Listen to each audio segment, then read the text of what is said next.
Service वाली बहू यानी कि पायल की परेशानी ससुराल में जाकर और बढ़ गई है। पायल के सास ससुर का ड्रामा तो है ही, अब तो उसकी जेठानी ने भी बड़ा ड्रामा खड़ा कर दिया है।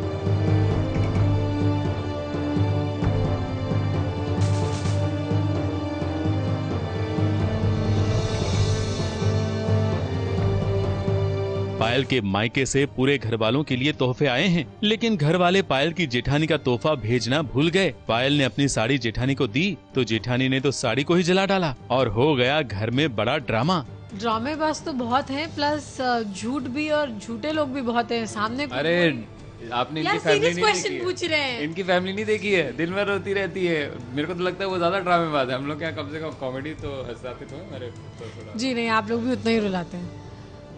और फिर वहाँ मुझे घर का काम नहीं करना पड़ता था, यहाँ तो मुझे किचन में भी काम करना पड़ता है। नहीं, वहाँ पर भी तुम करती थी, लेकिन अपनी मन से करती थी। अपने बिल्कुल नहीं करती थी। मेरी माँ, भाभी और मेरी छोटी बहन करती थी। लेकिन तुम अक्सर सुबह वहाँ पर उठ के पाई जाती थी किचन में। पाई जाती थी, बॉडी में पाई जाती थी। मैं सुबह उठ के ऑफिस जाती थी। No, I would get up and go to my office and not go in the kitchen by the way. Payal अपने ससुराल में हो रहे इस ड्रामे को समझ नहीं पा रही है और उसका पति भी अपने घर वालों को समझा नहीं पा रहा है। अब तो देखिए, मैं समझाने की कोशिश करता हूँ, लेकिन मुझे ऐसा लगता है कि काफ़ी साल हो गए ये लोग अपने जीवन के उस स्टेज में, अब ये कुछ सीखने वाले तो है नहीं, तो मैं भी नहीं समझाता हूँ।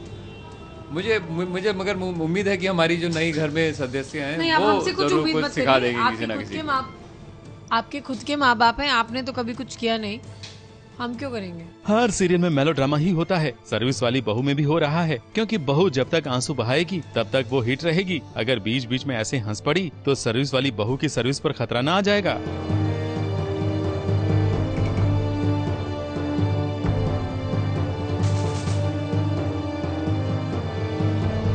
मुंबई से स्नेहा शर्मा के साथ एबीपी न्यूज रिपोर्ट।